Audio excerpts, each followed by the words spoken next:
Hi everybody, I'm Lauren. I'm a farm educator here at Learning Tree Farm, and today we're going to talk about chickens.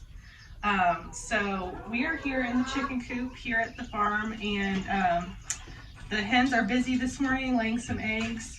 And the two main reasons that we keep chickens on the farm, or anybody would keep chickens on the farm, is for eggs and also for meat. Here at Learning Tree, we just keep laying hens, and so they provide us with some really nice eggs. And other farmers like to use chickens also for meat. But you can see this beautiful hen. She has some really pretty feathers. And one thing I wanted to talk about, which I think is really neat with chickens, is their combs. So up here on their head is this red part. And every breed of chicken has a different comb. So a lot of them look kind of like this. Some of them are a lot smaller. Some of them, like our rooster over here, are a lot bigger. This is one way you can tell a rooster is just by how much red he has on his face. And what the comb does is it actually radiates heat. So when it's really hot, they kind of sweat through their comb. So that's one way you can tell if a breed is heat tolerant, so they're okay with being out in the heat, is if they have a nice big comb. It helps them cool off in the summer. And then our cold tolerant breeds, we're gonna have some chatty Cathys out here today, but our cold tolerant breeds have kind of like a really small little comb, and that prevents frostbite. So a lot of our heat tolerant breeds will struggle with frostbite in the winter, but if you take good care of your chickens, you can kind of avoid that from happening. So she's being really sweet, but I think we're going to put her down and we'll go look at some feed out here and show what we feed our chickens. So over here we have, this is where we keep our feed for our chickens, and they have two kinds of feed that they eat. Aside from, if they're out in the grass, they'll be scratching around and eating bugs and weeds and different things in the grass. But these things we keep for them to eat when they're inside or when they're not on pasture. And so this here is just a complete feed. This is probably a layer feed, right? And this has all the vitamins and nutrients in it that they need to lay really good, healthy eggs, and to also keep their bodies going strong. And so they get that free choice all day, which means they can come and eat as much or as little as they want. And then this here is called scratch grains, and this is more just kind of like a special treat for them. It has all kinds of goodies in it that they just like to kind of snack on. So think of this as like a snack. So scratch grains are especially good in the winter when, they kind of need a little bit more fat to get through the winter. So you might give more scratch grains, just to kind of fatten them up and get them through the winter. All right, let's go ahead and we'll give them a little bit of scratch grains. And my guess is they're going to be really excited. Here they all are. They're ready. Good, ladies. You gonna come down, big guy? All right. And on these, you just kind of spread it all around the floor, and that's why it's called scratch grains, because what they like to do, you've probably seen chickens before, they scratch with their feet and then they peck.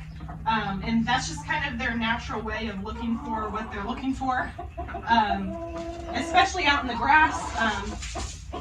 If you ever see a chicken out in the grass, you'll see that behavior a lot too, scratching and then looking down at the dirt.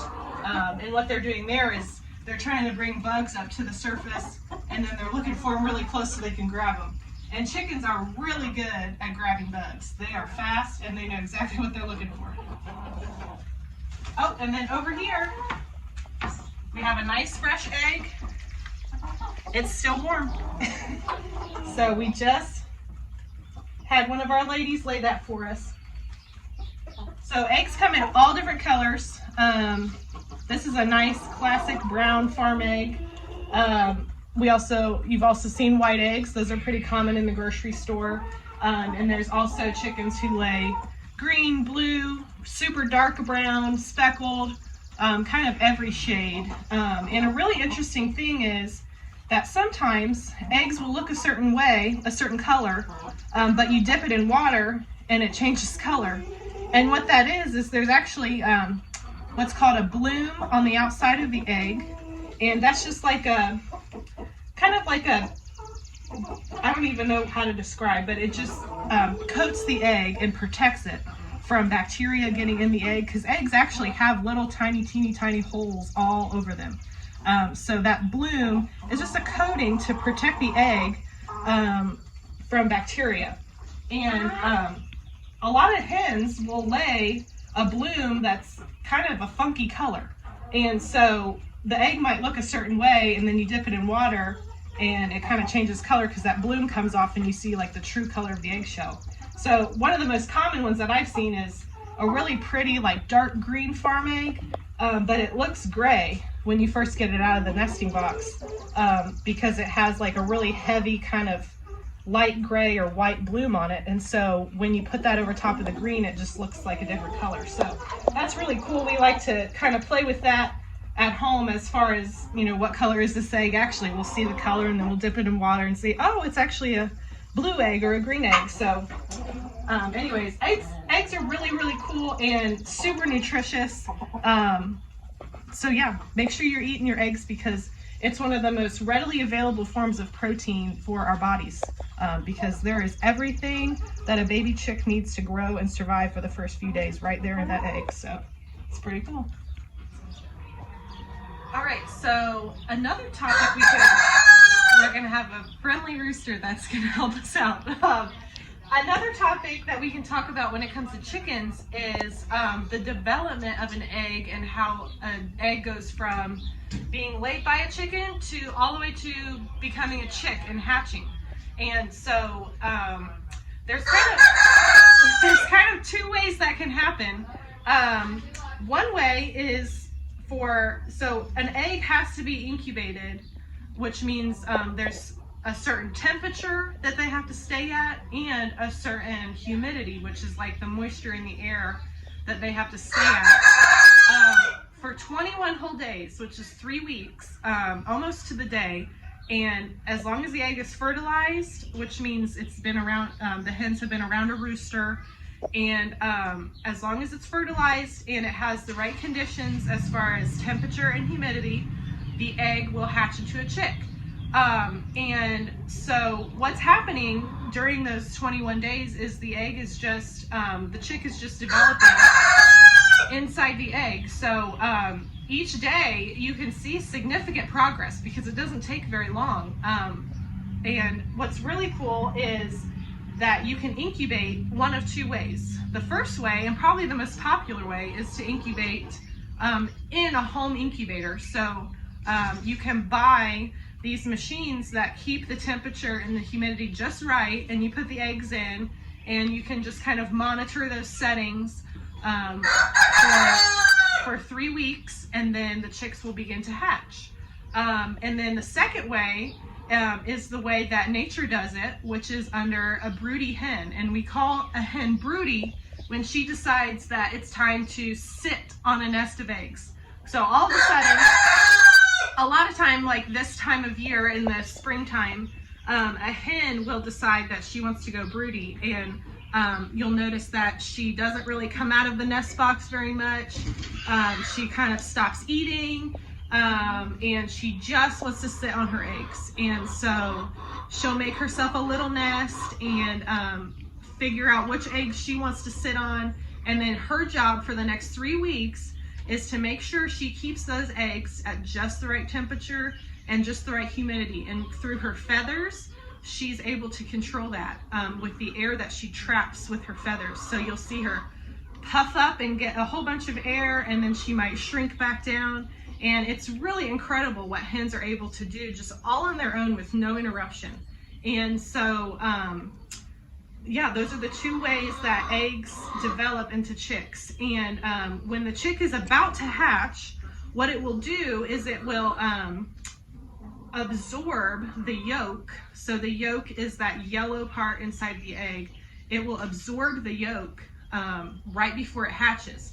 And that yolk is so nutritious that it's able to get that chick through the first few days of life while it's really kind of just, you know, they come out and they're all wet, and while it's just kind of drying off getting used to life out here in this world. They don't really need to worry about eating anything because they've just absorbed that yolk, and that will get them through the first few days. So here we have a really good chart, just right out here at the farm, right by the chicken coop, just as a really cool way to explain how an egg goes from chicken to egg to chick. So we start off with an adult hen that grows up into an adult. She's laying regularly. Here you see the egg developing inside of the hen. She lays the egg.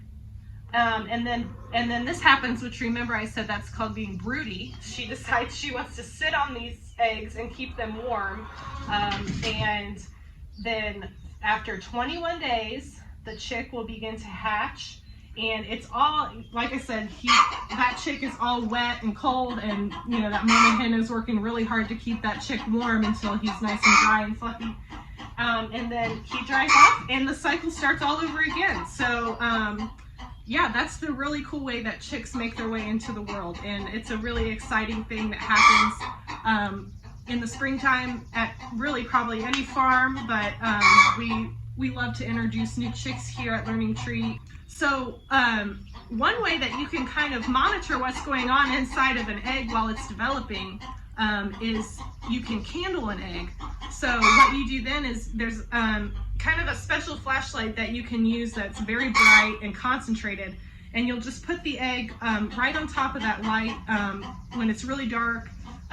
Preferably you'd probably do it at night so there's no light coming in, and you can actually see inside the egg. That light shines up and you can see inside the egg and see how the chick is developing. If there's any issues, you might want to take that egg away from the hen, but if the egg is developing really well, you put it right back and she'll go back to sitting on it. But it's just really neat to see how the egg or the chick is developing inside that egg as time goes on.